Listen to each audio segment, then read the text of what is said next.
Hey friends, it's Kip Icon, and welcome to Kip Plays Dear Esther. This is the Dear Esther Landmark Edition. This is the re-release in 2017, 10 years after the original came out. And it's one of my favorite games of all time. It's definitely one of the most influential on me, and it's kind of in alignment with my philosophy that I create art, I create art for me, right?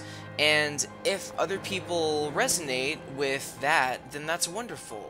But it's not important that everybody be able to resonate with it. This is a really weird game, and certainly different from any games I've ever played on this channel before.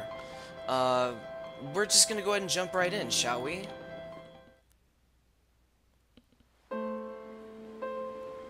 Dear Esther, the morning after I was washed ashore, salt in my ears, sand in my mouth, and the waves always at my ankles, I felt as though everything had conspired to this one last shipwreck.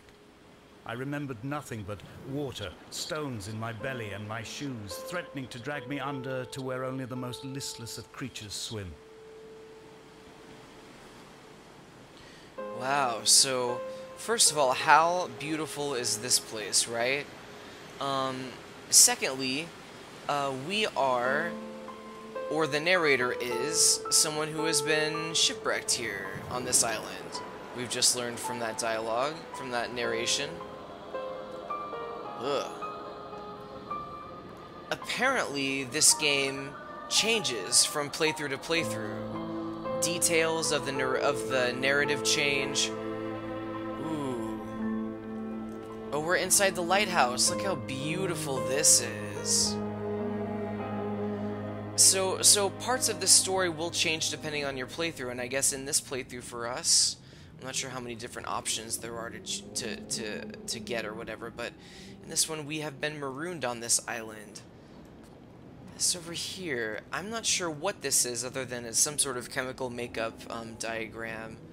I'm not sure what those, hydrogen, carbon maybe? I'm not sure what those letters stand for, or what that is the chemical makeup of, but it's certainly evocative, that's for sure. Oof.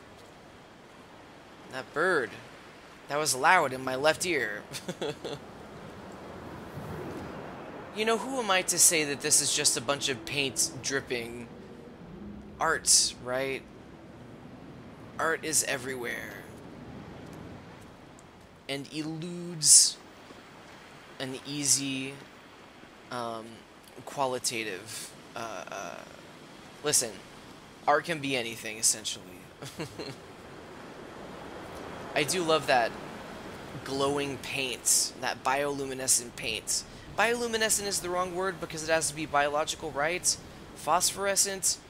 I don't know, but it's the way that it glows is so hypnotizing.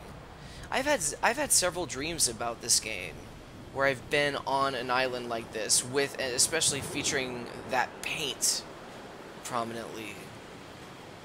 But yeah, there's no run button, there's no jump button, there's no attack button. There is a way to zoom in, I think. Oh yeah, the right mouse button zooms in. Oh, I was like, what is that? I thought those were shopping carts, but I guess they're fish traps.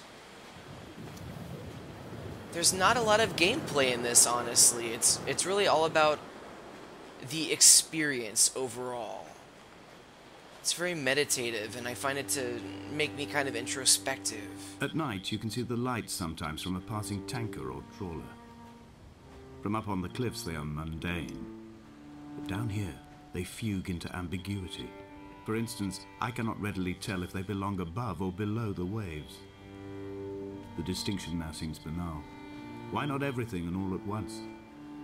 There's nothing better to do here than indulge in contradictions whilst waiting for the fabric of life to unravel. So more from what the experience of being marooned on this island feels like, I suppose.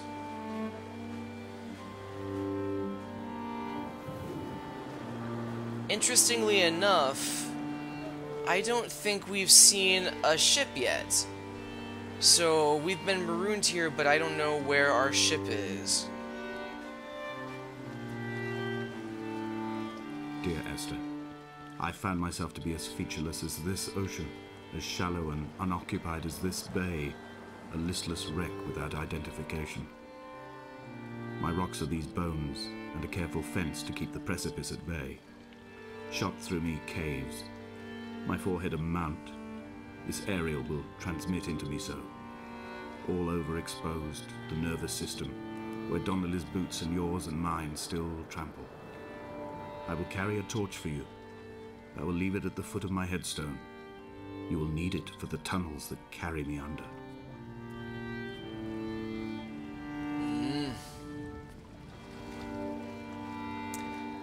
The dialogue in this game, the narration, is so evocative. I can't claim to understand all of it, as far as being able to put it into words, right? I don't know if I can quantify or qualify things any better than maybe a Wikipedia search or a TV trope search could, but I know that I feel it. I feel it, and it resonates with me in the same way as when I completely understand something logistically.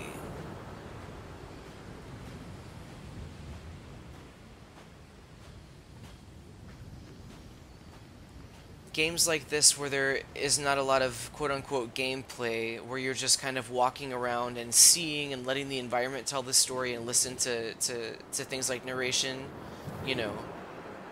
it's such a wonderful way to just lose yourself and immerse yourself in a game's world.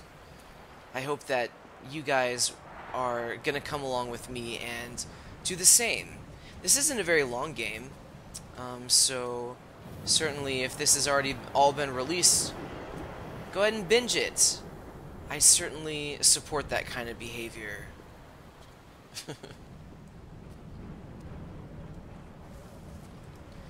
And scanning for shipwreck.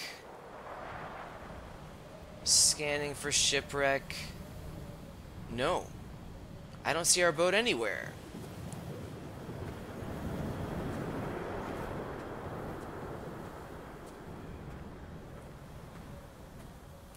We have our objective there, the blinking red light of the radio tower. Donnelly's book had not been taken out from the library since 1974. I decided it would never be missed as I slipped it under my coat and avoided the librarian's gaze on the way out. Wow. If the subject matter is obscure, the writer's literary style is even more so. It is not the text of a stable or trustworthy reporter. Perhaps it is fitting that my only companion in these last days should be a stolen book written by a dying man. I mean, the subject matter is obscure, the literary style is obscure, an unreliable narrator. I mean, all of those things can be applied to this game too. Or was so ill they gave up what little hope they could sacrifice. They cut parallel lines into the cliff, exposing the white chalk beneath. You could see them from the mainland or the fishing boats, and know to send aid or impose a cordon of protection, and wait a generation until whatever pestilence stalked the cliff path died along with its hosts. My lines are just for this, to keep any would-be rescuers at bay. The infection is not simply of the flesh. Wow. Not simply of the flesh, but of the mind? Of the heart? Oh, I definitely want to go down there with those columns. How do we get down there? Wait, are we turning into a zombie? Is that what you're saying? The infection? I'm gonna need more information here.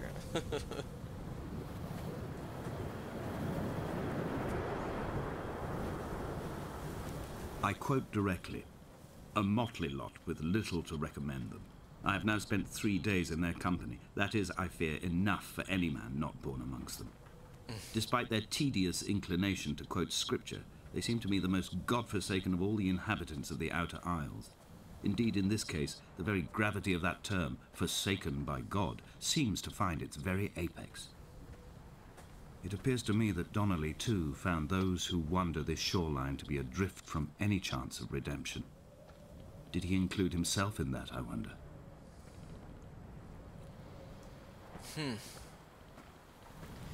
So apparently the people who used to live here were very religious, right?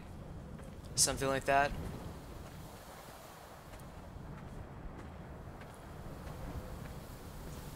Oh! Dear Esther, It's the ship! I met Paul. I made my own little pilgrimage. My Damascus, a small semi-detached on the outskirts of Wolverhampton. We drank coffee in his kitchen and tried to connect to one another. Although he knew I hadn't come in search of an apology, reason or retribution, he still spiraled in panic, thrown high and lucid by his own dented bonnet. Responsibility had made him old. Like us, he'd already passed beyond any conceivable boundary of life.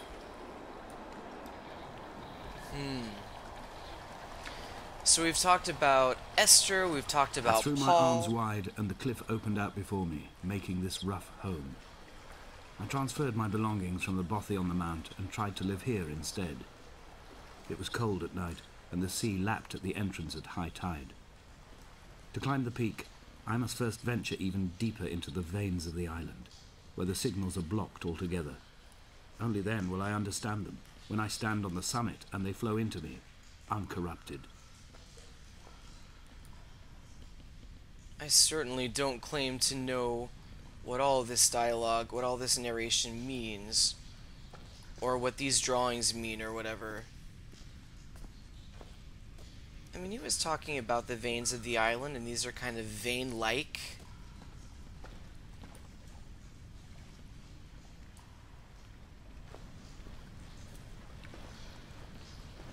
I think people were maybe used to games that have, you know, pretty standard video game things like enemies and combat and puzzle solving and etc., etc. So whenever they played this game, which is, you know, really excellent in my opinion, they didn't really know what to think of it. And a lot of people just decided they didn't like it because it was different. So of course, naturally, I gravitated towards it. I was like, what is this thing that's that has such a mixed reception? This has got to be, you know, it's got to be something good. And boy, howdy, is it ever.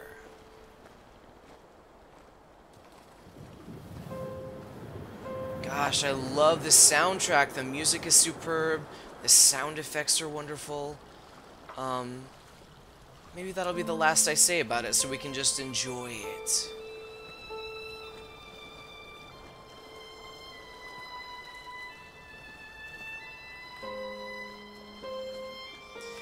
And we get a reminder of our objective again. I think this is the way back to those columns that we saw from before. I certainly hope so. The vegetation here has fossilized from the roots up.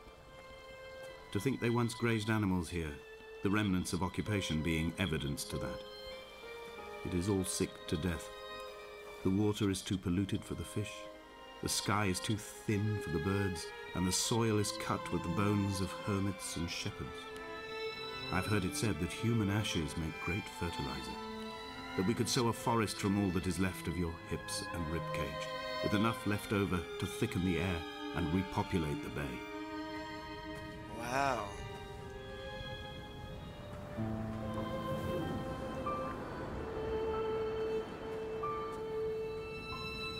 Let's see here.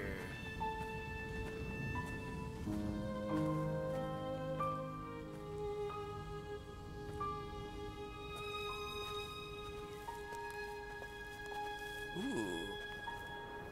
I was about to say, did we find a secret? But this is just the cliff that we already went into. It had the car door in it. So, what I was saying earlier is we've been quote-unquote introduced to characters named Esther and Donnelly and Paul, although Paul and Donnelly we'll find are the same character. The character's name is Paul Donnelly, I think. Ooh, a book.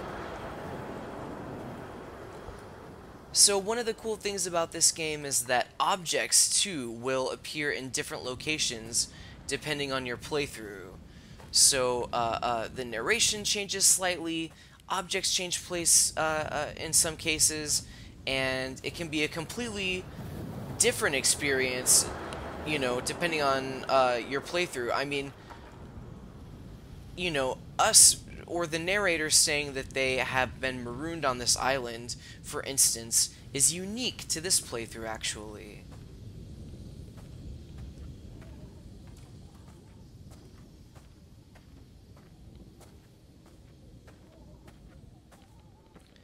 Gosh, this just... How beautiful is this? Has anyone ever been to a Hebridean island before? I'm not even sure where a Hebridean island, where the Hebridean Islands are. Hedibria?